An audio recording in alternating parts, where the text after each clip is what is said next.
उसका हिंदी में अनुवाद बताएं तो। देखिए, जो है हम आपको एक कथा सुनाते हैं श्री रामचरितमानस का। भगवान राम से अगर कोई प्रेम तो सब करते हैं, लेकिन कोई सबसे ज्यादा प्रेम करने वाला है तो वो माता कैकेयी है। लोग तो समझ नहीं पाते हैं, कहते हैं कि वो तो वन में भेज दी थी, वो कैसे प्रेम करती हैं। तो वही सबसे ज्यादा प्रेम करती है। वो वन में भेजी थी तो भगवान राम को दिए हुए वचन को पूरा करने के लिए वो वन में भेजी थी। वही सबसे ज्यादा प्रेम करने वाली। सभी लोग, सभी माताएं अपने बच्चे को दूध भात खिलाती हैं बड़े प्रेम से। वैसे ही एक बार माता कैकेयी भी भगवान राम को अपने गोद में बैठा करके और दूध भात खिला रही थी। भगवान राम एक गिलास खाए, 2 गिलास खाए, 3 गिलास खाए, चौथे में हाथ पकड़ लिए। बोले, माँ, आपने कभी हमसे ये नहीं पूछा कि राम तुमको कुछ चाहिए। तो माता कैकेयी बोली कि अरे पुत्र, अरे राम, तुमको कुछ चाहिए तो जल्दी बोलो, क्या चाहिए? तुमको कुछ चाहिए, जल्दी बोलो। तुम्हें मांगने में देरी हो सकती है, मुझे देने में देरी नहीं हो सकती। भगवान राम बोले, माँ, पहले मेरी कसम खाओ कि जो मैं मांगूंगा वो दोगी। माता कैकेयी बोली, हाँ राम, मैं तेरा कसम खाती हूँ, जो तुम मांगोगे वो हम देंगे तुमको। मांगो, क्या चाहिए? भगवान राम बोले, माँ, लेकिन जो मैं मांगने जा रहा हूँ अगर वो आप दे दोगी तो संसार में कोई भी आपका नाम, अपने बच्ची का नाम नहीं रखेगा। तो कैकेयी माता बोली, मुझे मंजूर है राम, बताओ ना क्या चाहिए। मेरा नाम, अपनी बेटी का नाम कोई न रखे, ये मुझे मंजूर है। मेरा राम प्रसन्न रहे, इससे बढ़कर मेरे लिए और क्या हो सकता है। भगवान राम बोले, माँ, लेकिन जो मैं मांगने जा रहा हूँ अगर आप दे देंगी तो संसार में आपका अपजस होगा।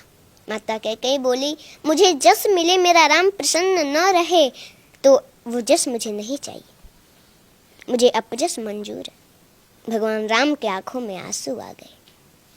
बोले, माँ, लेकिन जो मैं मांगने जा रहा हूँ वो आप दे देंगी ना तो कदाचित आपको वैधव्य जीवन भी देखना पड़ सकता है।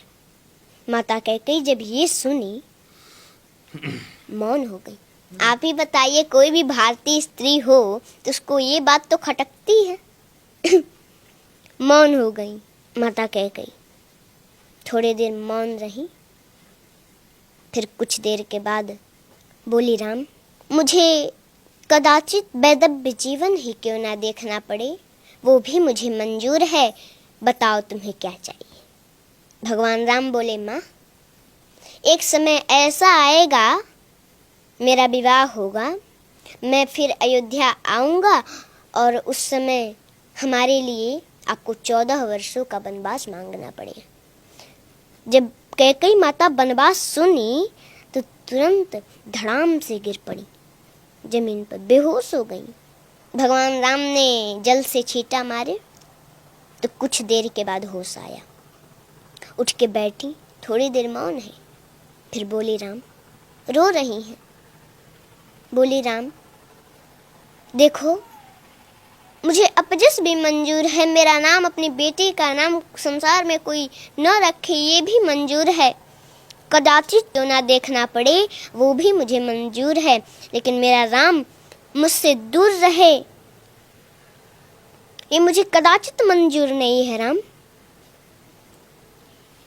मैं तुम्हारे बिना 1 मिनट नहीं रह पाती। तुमने 14 वर्ष सोच भी कैसे लिया राम? ये वरदान वापस ले लो, मैं नहीं दूंगी, मैं नहीं दे सकती है वरदान। भगवान राम बोले, माँ, आपको ये वरदान देना होगा क्योंकि आपने हमारी कसम खाई है, और अगर मैं बन नहीं गया तो सरभंग ऋषि की जो है मांस गल चुके हैं, बस हड्डियां बची हैं जो कि अब सूख रही हैं। माता सेवरी, उनको हमारा दर्शन कैसे होगा माँ? उनको बन जाना पड़ेगा। उस दिन से माता कैकेयी भगवान राम से थोड़ा हट हट के रहने का प्रयास करने लगी कि वो समय आए और मेरे दिल के टुकड़े टुकड़े न हो जाएं और मैं राम को दिया हुआ वचन पूरा न कर सकूं, उसको दिया हुआ वरदान पूरा न कर सकूं तो क्या होगा? थोड़ा हट हट के रहने का प्रयास करने लगी और वो समय आया, वरदान मांगी। पहले तो भगवान राम को सूचना मिला था कि उनका राज्याभिषेक होने वाला है, लेकिन प्रसन्नता मयान गताभिषेकतस्तथा न ममले वनवास दुःखत मुखाम्बुजश्री रघुनंदनस्य मे सदास्तु सा मंजुल मंगल प्रदा।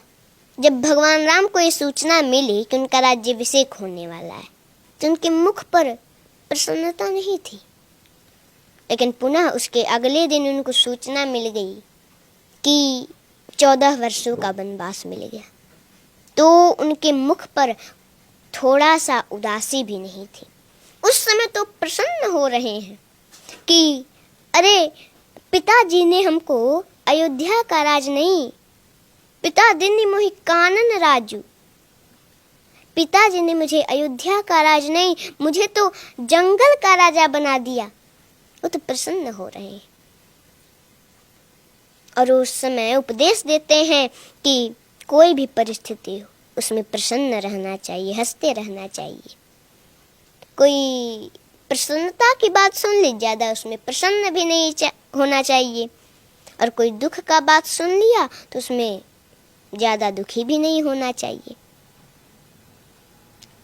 हर परिस्थिति में एक जैसा रहना चाहिए। जी देखिए, पुत्र और माता के बीच का जो प्रेम है वो इन्होंने कितने प्यार से समझाया है। इतना इससे पहले भी कई बार राम कथा सुनी होगी, कई बार आपने मंचों पर सुनी होगी, मैंने भी सुनी है, टीवी में देखा है, कई बार मम्मी के साथ सत्संग जाना हुआ है, लेकिन इतना प्यार से आज तक कभी नहीं सुनी। इतने मधुर आवाज में कहाँ पे ठहराव देना है, कहाँ पर पिच गिराना है कि आप उस वाक्य से जुड़ पाए, कहाँ पर पिच उठाकर हाई बोलना है, ये एक कला है।